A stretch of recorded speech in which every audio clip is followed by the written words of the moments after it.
Hurry Up Tomorrow'u ne yapacağımı tam olarak bilmiyorum. Trey Edward Shultz'un yönettiği ve düzenlediği, senaryosunu kendisinin, Abel Tesfaye ve Reza Fahim'in yazdığı film, Tesfaye'nin deneyiminden esinlenerek bu yılın başlarında yayınlanan aynı adlı albümüne eşlik eden bir parça olarak hizmet ediyor. The Wind'in bazı müziklerinin hayranıyım ama itiraf ediyorum, HBO dizisi The Idol'ü beğenmedim, 2023'te yayınlanmaya başladıktan kısa bir süre sonra iptal edildi.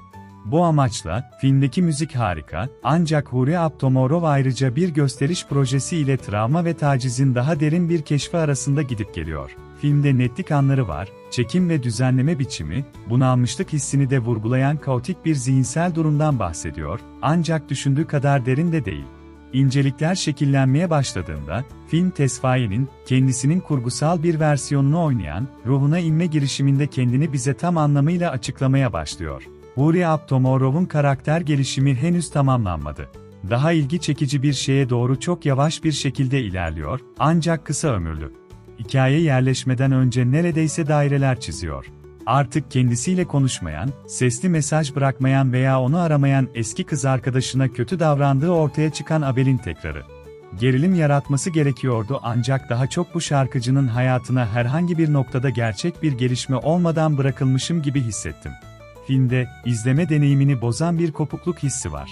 Karakterlerden hiçbirine kendimi hiç bağlı hissetmedim, ancak özellikle Benna Ortega'nın performansı, her şeyini ortaya koyduğu için öne çıkıyor. Abel'i müzik endüstrisi kabuğundan çıkaran karakterinin gizemine ve cazibesine dayanan kararlı bir performans. Abel'in en iyi arkadaşı Lee rolündeki Barry Keoghan, Abel'in göz alıcı yaşam tarzına katkıda bulunarak daha sınırlı rolünde de harika. Aksi takdirde, filmde yaygınlaşan ve izleme deneyimini bozan bir kopukluk hissi var. Anima'nın ilk tanıtımındaki kafa karışıklığı filmin sonuna yaklaşırken netleşirken, işler gerçekten hızlanmadan önce filmin ilk bir saat boyunca bir miktar sabır gerektirmesi gerekiyor.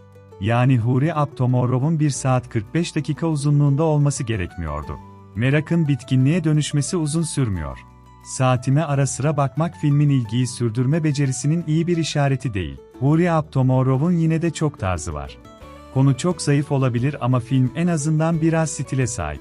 Chelsea Irwin'in sinematografisi, iyi yerleştirilmiş kamera açıları ve performansların veya hikayenin aslında yaptığından daha fazla hissi yakalayan keskin yakın çekimlerle izlemek için güzel. Schultz'un düzenlemesi, filmi büyük ölçüde ayakta tutan şey. Hipnotik ve çoğu zaman bunaltıcı, Abel'in yansıttığından daha izole ve daha savunmasız hissettiren iç dünyasını ortaya çıkarıyor. Film boyunca sinirlerimizde birleşen ve oynayan, vurucu müzik, ışık ve bulanık görüntülerin bir karışımı. Hurry Up Tomorrow sadece estetiğiyle yaşayabilseydi, kazanan bir film olurdu. Tam olarak uzun bir müzik videosu değil, ancak belirli anlar o şekilde algılanabilir. Sonuç olarak, tüm bu şeyde görmezden gelinmesi zor bir ciddiyet var. Tesfaye için kesinlikle tutkulu bir proje, oyunculuğu burada The Idol'dan en azından bir adım önde, ancak kişisel yolculuğuna ve müziğine olan bağlılığının dışında çok fazla anlamı olan bir film değil. Hikayeyi önemsemek, muhtemelen kişinin filme girerken ne kadar bilgi sahibi olduğuna bağlı olacak, ki bu da harika değil. Ve yine de, Hurry Up Tomorrow korkunç değil.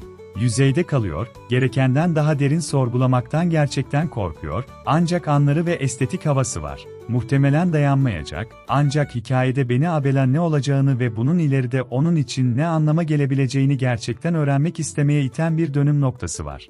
Filmin geri kalanının son 25 dakika kadar çekici olmaması çok kötü. Hurry Up Tomorrow 16 Mayıs'ta sinemalarda.